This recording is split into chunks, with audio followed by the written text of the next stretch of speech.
आज जम्मू कश्मीर आज एक कामयाब जम्मू कश्मीर है तो उसी तारीख के अंदर सुनने की आदत नहीं है, उनको मिट्टी में नहीं है, सुनने की आदत नहीं है। मैं बता रहा हूँ कि मंत्री और मैं कहता हूँ आज भी उनकी रानी राष्ट्रीय वोट पत्र है, आज भी वो परिवार भारतीय जनता पार्टी को बुला रहा है। ठीक है, वो स्वस्थ रहे, आगे के दिनों में सुनील खराब हुई सब कार्य हो सकते हैं।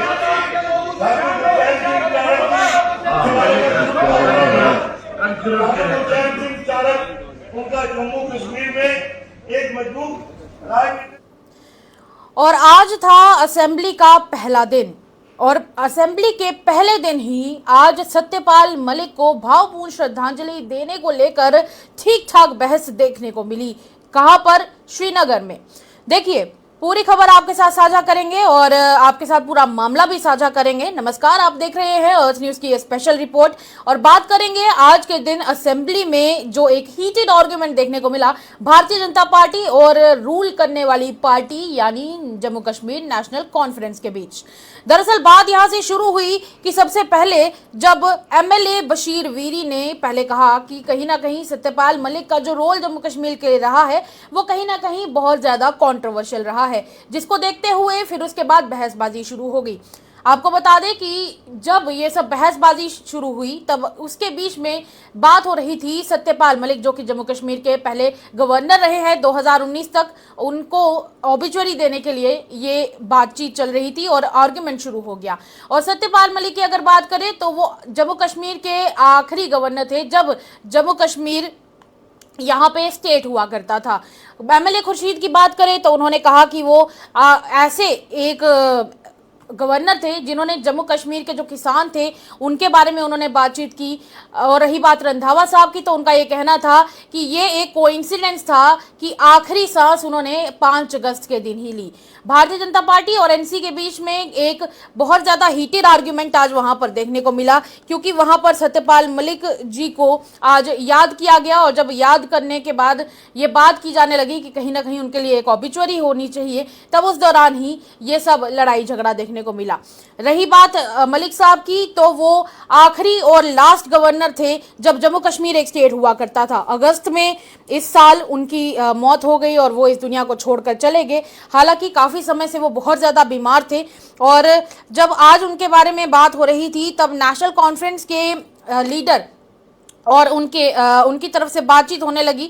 उनके जो एमएलए हैं, एमएलए बशीर वीरी, उन्होंने उनके उस रोल और उस टर्म को कंट्रोवर्शियल कहा, जिसके बाद फिर भारतीय जनता पार्टी के एमएलए श्यामलाल शर्मा का ये कहना था कि वो हो सके तो अपनी बात को इस वक्त वापस ले लें क्योंकि कहीं ना कहीं जिनकी मौत हो चुकी है उनके बारे में इस तरह की बातें करना सही नहीं है। जिसके बाद स्पीकर साहब ने इसके ऊपर रिएक्ट किया और उन्होंने वीरी साहब को कहा कि जो मर्जी हो, जब किसी की मौत हो चुकी हो तब उस दौरान आपको उनकी मौत के बाद इस तरह के शब्द उनके लिए इस्तेमाल बिल्कुल नहीं करने चाहिए।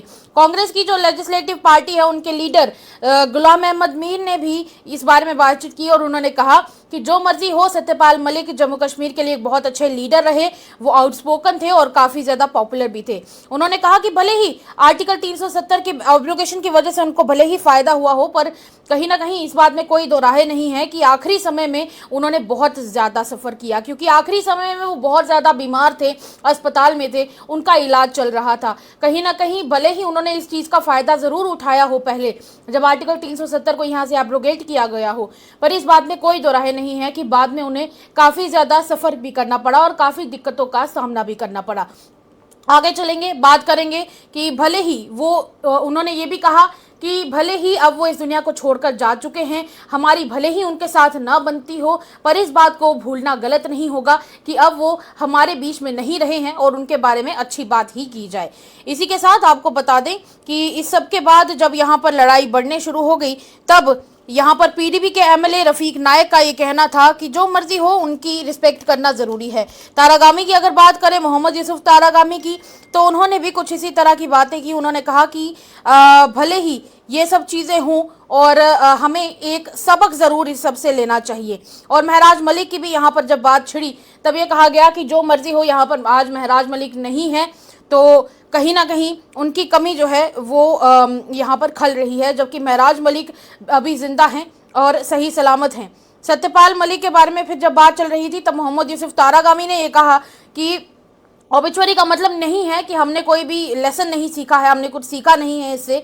रिस्पेक्ट अलग बात रही, लेकिन अगर किसी भी इंसान ने पब्लिक रिस्पॉन्सिबिलिटी को नहीं समझा है और उसकी वजह से, उनके उस एक्शंस की वजह से पब्लिक को अगर तकलीफ हो सकती है, प्रॉब्लम हो सकती है, तो फिर उसके एक्शंस के जिम्मेदार भी वो खुद हो जाते हैं।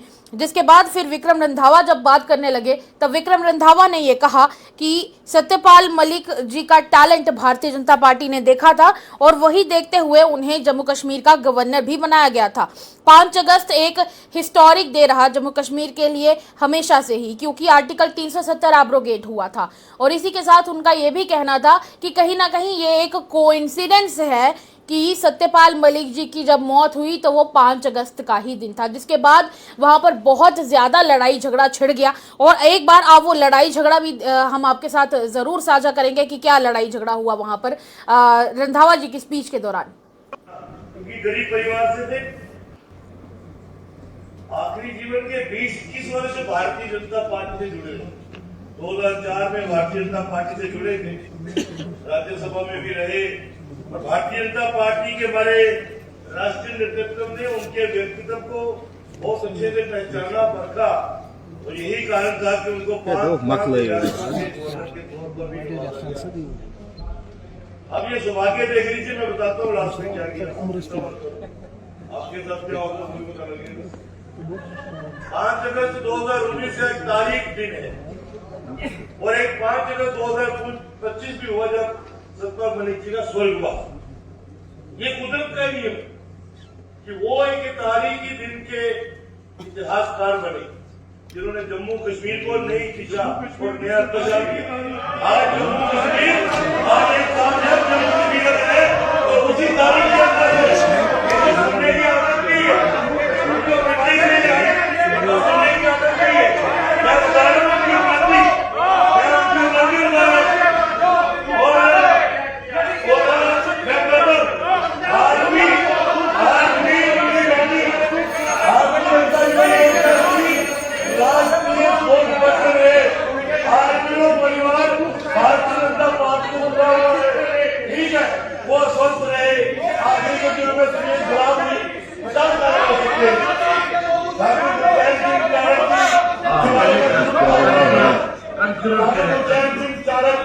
उनका जम्मू कश्मीर में एक मजबूत राजनीतिक और सामाजिक व्यक्तित्व रहा है। मैं व्यक्तिगत तौर पर, पारिवारिक तौर पर उनसे जुड़ा हुआ रहा हूँ। जिस दिन उनकी मृत्यु हुई, उसकी मृत्यु से 2 घंटे पहले भी मैं उनके साथ था। 2 घंटे 2.5 घंटे पहले डॉक्टर्स ने कह दिया था कि अब मुश्किल है। मैं उनके परिवार, उनके बच्चों के साथ था। शाम को तकरीबन 4:45 बजे उनकी मृत्यु हुई। हमने बहुत बड़ा व्यक्तित्व खोया है, इसमें कोई दो राय नहीं। सामाजिक तौर पर चाहे डोगरों की आवाज हो, जम्मू की आवाज हो, वो अपना रोल निभाते रहे। जिन्होंने भगत जी बतौर विधायक भारतीय जनता पार्टी की एक अच्छी शख्सियत के तौर पे उन्होंने काम किया। ठीक है, कोई कारण राजनीतिक नहीं होंगे कि बाद में कांग्रेस में चले गए, लेकिन एक इंसान के नाते वो बढ़िया व्यक्ति। रमेश अरोड़ा जी जो एडवोकेट भी थे और मुझे फख्र है इस बात का कि रमेश अरोड़ा जी मजबूत राष्ट्रवादी विचारधारा को आगे बढ़ाने में सक्षम रहे और कामयाब रहे। और उसी विचारधारा के बलबूते पे वो अपर हाउस के सदस्य भी बने। वो जम्मू के अंदर एक राजनीतिक मजबूत शख्सियत बनने में कामयाब भी हुए। ये उनकी उपलब्धि थी। और इसी बीच आपने देखा कि किस प्रकार जब एमएलए विक्रम रंधावा इस सब के बारे में बातचीत कर रहे थे, तब एनसी के कई सारे एमएलएज ने इस पर प्रोटेस्ट करना शुरू कर दिया और वहां पर एक हीटेड आर्ग्यूमेंट देखने को मिला। इसी के साथ जब ये सभा समाप्त हुई, तब उसके ठीक बाद ये देखने को मिला कि डिप्टी सीएम सुरेंद्र चौधरी का ये कहना था कि उनके ऊपर तिरंगा डाला जाना चाहिए था। पर उससे पहले आपको ये बता दें कि जम्मू कश्मीर के वजीर आला का क्या कहना है वो भी आपको बताते हैं, जिसमें उन्होंने ये कहा कि एक ऑबिचुअरी रेफरेंस तो सत्यपाल मलिक जी के नाम पर जरूर होगा, क्योंकि भले ही वो अब इस दुनिया में नहीं है पर उनका जम्मू कश्मीर से नाता जरूर रहा है। ऑबिचुअरी रेफरेंसेस उन लोगों के लिए जो या तो इस हाउस के मेंबर थे या जम्मू कश्मीर का कहीं ना कहीं उनका कोई ताल्लुक था, जिस तरह हमारे साबिक गवर्नर सत्यपाल मलिक, उनके लिए ऑबिचुअरी रेफरेंसेस कल राज्यसभा का इलेक्शन और मंडे से सही मायने में असेंबली का काम शुरू हुआ। ये तरीका ही रहा। और बताइए, आएगा ही ज्यादातर मेंबर, मैं नहीं कहूंगा सारे, क्योंकि कुछ ऐसे मेंबर हैं जो शायद उसकी गिरफ्तारी के बाद खुश हुए, लेकिन ज्यादातर मेंबर हम सारे इस चीज को लेकर तो परेशान नहीं, क्योंकि जो भी है मुझे नहीं लगता है उन्होंने कोई ऐसी बात की होगी या कोई ऐसा काम किया होगा जिससे कि पीएसए उन पे लगाना लाजमी बना। सरकार राज्यसभा खोल रहे हैं क्या? 4 सीटों में कामयाबी। और इसी बीच आपने सुना कि किस तरीके से उमर अब्दुल्ला साहब का ये कहना था कि ऑबिचुअरी तो जरूर होगी, और इसी के साथ उन्होंने ये कहा कि रही बात राज्यसभा के चुनावों की, जो कि कल होने वाले हैं, हम जरूर राज्यसभा के चुनाव जीतेंगे। अब इसके आगे चलते हैं, बात करते हैं जम्मू कश्मीर के डिप्टी सीएम यानी सुरेंद्र चौधरी की, जिन्होंने एक बार फिर से भारतीय जनता पार्टी को आज के दिन निशाना बनाया है और उन्होंने कहा है कि सत्यपाल मलिक जी ने जम्मू कश्मीर के लिए योगदान दिया है और ऐसे में कहीं ना कहीं गवर्नर का काम भी राष्ट्र की सेवा ही होता है, और ऐसे में क्या जरूरी नहीं था कि उन पर तिरंगा डाला जाए आखिरी समय में। तो उन्होंने इस तरह का ये बयान देते हुए कहा है कि जब भारतीय जनता पार्टी से इस तरह के कोई सवाल किए जाते हैं तो भारतीय जनता पार्टी अक्सर चुप रहती है। वाली पार्टी हो तो सत्यपाल मलिक साहब तो आपके अपने थे, लेकिन वो जम्मू कश्मीर के साथ साथ देश के अलग अलग स्टेटों में गवर्नर रहे, 2 हाउस के मेंबर पार्लियामेंट रहे, एमएलए रहे। क्या उनको तिरंगा नहीं उनके ऊपर डाला जा सकता था? क्या तिरंगे से उनको रिस्पेक्ट नहीं दी जा सकती थी? बीजेपी को जब ये बात बोलो तो चुप हो जाते हैं, साफ सूंघ जाता है। इसलिए मर्यादाएं किसके लिए? हमारे लिए सिखाते हैं, सिखाते हैं। अपने लिए कौन सा असूल है? जब हम 11 साल का हिसाब पूछते हैं तो क्यों चुप हो जाते हैं? देना 11 साल का हिसाब। जब हम पूछते हैं उनको कि 28,000 करोड़ रुपए का पैकेज आया जम्मू कश्मीर के अंदर, जम्मू की फैक्ट्रियों को पूछो जम्मू सूबे के, वो कहते हैं हमें कुछ नहीं मिला। कश्मीर के इंडस्ट्रियलिस्ट को पूछो, वो कहते हैं हमें कुछ नहीं मिला। तो भैया फिर मिला किसको? अगर नहीं, इन दोनों इंडस्ट्रीज को नहीं मिला, लोकल इंडस्ट्री को नहीं मिला, तो 28,000 करोड़ पैकेज कहाँ गया? वही तो हम कहते हैं एलजी साहब को कि एलजी साहब, आप इस 28,000 करोड़ का पैकेज जो हमारे जम्मू कश्मीर के इंडस्ट्रियलिस्ट जो हैं उनको शक है, शुबा है, और वो कहते हैं कि हमें कुछ नहीं मिला, एक सीबीआई इंक्वायरी करा दीजिए। हम कहते हैं जो आपने स्मार्ट सिटीज बनाई जम्मू शहर के अंदर और कश्मीर श्रीनगर शहर के अंदर, लोग कहते हैं इसकी क्वालिटी अच्छी नहीं थी, इसका काम अच्छा नहीं था, इन्होंने सही से इसका नक्शा अच्छा नहीं था, ड्रेनेज सिस्टम ठीक नहीं था, इनका जो भी टाइलें लगी वो ठीक नहीं थी, इनकी लाइटें बंद हो गई, सब कुछ वो लोग इल्जाम लगा रहे हैं। हम कहते हैं बीजेपी वालों को, एलजी साहब को कहो, एलजी साहब आपके हैं, कि जनाब इस पे एक सीबीआई इंक्वायरी करा दो। जब हम कहते हैं बीजेपी वालों को कि भैया ये डेली वेजर आपके टाइम में थे, 11 साल में आपने पक्के क्यों नहीं किए, बड़ी मर्च लगती है बीजेपी वालों को।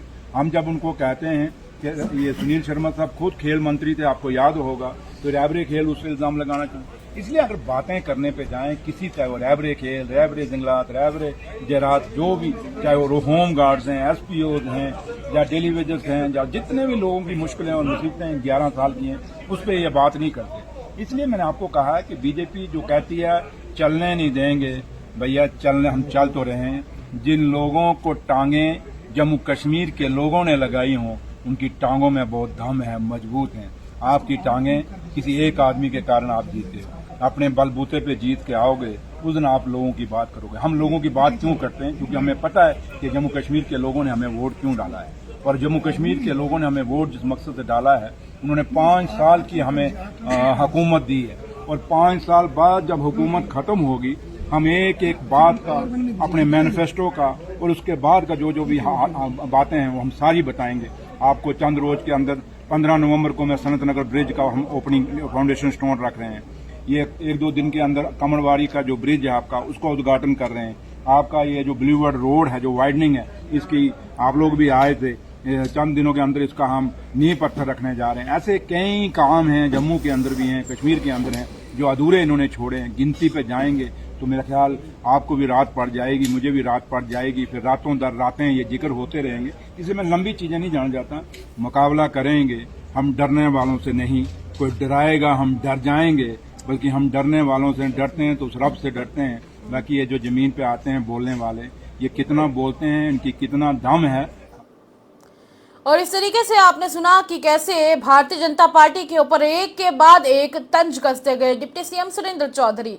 उनका ये कहना है कि भारतीय जनता पार्टी से जब लोगों के हितों की बात की जाए, चाहे वो डेली वेजेस का मुद्दा हो या किसी और का मुद्दा हो, भारतीय जनता पार्टी कभी भी अपने 11 सालों का रिकॉर्ड नहीं दिखाती है। और इसी के साथ आखिर में आपको बताया कि जब ये सदन समाप्त हुआ तो फिर बात की गई एलओपी सुनील शर्मा से, जिनका ये कहना था कि आज का दिन पूरी तरह व्यर्थ चला गया और आज असेंबली का पहला दिन था जिसमें कुछ खास नहीं हुआ, सिर्फ और सिर्फ बातें हुई। बदकिस्मती है, नेशनल कॉन्फ्रेंस एक मानसिक बीमारी से, मानसिक पीड़ा से गुजर रही है। एक तो इनको गम ये है कि कल पता नहीं घर टूटे घर रहे, जो राज्यसभा चुनाव है वो गम सता रहा है। हर एमएलए के घर में कुरान लेके पहुंचे हैं कि भाई कसम उठाइए, कल वोट देना। वो गुस्सा यहाँ पे निकाल रहे हैं उन लोगों के प्रति जो आज इस दुनिया में नहीं है। भाई एक वक्त होता है, एक दिन होता है जहां आपको उस मेंबर के हक में अच्छी बातें कहनी है जब ओबिचुरी रेफरेंसेस होते हैं पीछे। इस दिन का भी आप पॉलिटिसाइज कर रहे हो, बदकिस्मती। आपकी आज जो रेजोल्यूशंस आए थे, एक रेजोल्यूशन कुछ एडमिसिबल थे, कुछ नॉन एडमिसिबल थे। जो नॉन एडमिसिबल कोई लकी ड्रा टाइप होता है, उसमें से 7 निकले हैं। अब वो कौन से निकलेंगे पता नहीं। और ये थे एलओपी सुनील शर्मा, जिनके बारे में आपने सुन लिया है और जिनका बयान भी आपने सुन लिया है कि उन्होंने ऑबिचुअरी रेफरेंस को लेकर क्या कहा। चलिए, रही बात सत्यपाल मलिक जी की, तो एमएलए खुर्शीद ने ये भी कहा कि भले ही मतभेद रहे हों, पर एक बात तो साफ है कि उन्होंने जम्मू कश्मीर में जितने भी फार्मर्स हैं, यानी कि जितने भी किसान हैं, उनके इश्यूज को जरूर उठाने का काम किया। कहीं ना कहीं वो एक ऑनेस्ट पॉलिटिशियन थे। और रही बात सत्यपाल मलिक की, अपने लॉन्ग और अपने लंबे पॉलिटिकल करियर में सत्यपाल मलिक ने बिहार, ओडिशा, जम्मू कश्मीर, गोवा और मेघालय, इन सभी जगहों पर एज ए गवर्नर सर्व किया है।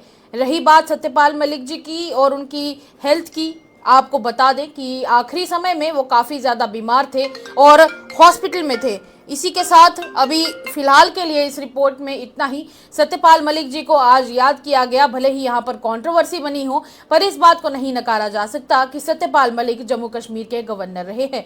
और वही बात आ जाती है कि जब भी कोई इस दुनिया से चले जाता है तो उसे रिस्पेक्ट के साथ ही याद किया जाता है। आपको क्या लगता है? अपनी राय हमारे कमेंट सेक्शन में जरूर व्यक्त कीजिएगा। पर दूसरी तरफ रही बात जनता की, आज जनता ने इस असेंबली के पहले दिन को लेकर काफी सारी उम्मीदें लगाई हुई थी।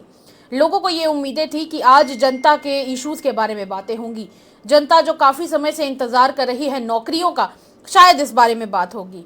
जनता जिनमें पीएचई के या फिर और कई सारे डिपार्टमेंट के कैजुअल डेली लेबरर्स आते हैं, उनके लिए, और खासकर कैजुअल लेबरर्स और डेली वेजर्स, उन सब के लिए जरूर कुछ ना कुछ किया जाएगा। जम्मू की बात करें, जम्मू में भी उनका प्रदर्शन देखने को मिला। किस लिए? सिर्फ और सिर्फ मौजूदा सरकार और चुने हुए एमएलए को ये याद दिलाने के लिए कि जनाब हम भी हैं, यहाँ पर बैठे हुए हैं आस लगाए हुए कि काश आप लोग हमारे लिए कुछ कर दें। पर आज बात उस बारे में नहीं की गई। चलिए, अब देखते हैं कि शायद अगले 1-2 दिन में इस बारे में बात हो। कल के दिन की अगर बात करें तो कल राज्यसभा के पोल्स हैं और देखना ये होगा कि राज्यसभा की सीटों पर कौन राज करता है। चलिए, फिलहाल के लिए इतना ही। मिलेंगे अगली वीडियो में, तब तक के लिए स्पेशल रिपोर्ट में इतना ही।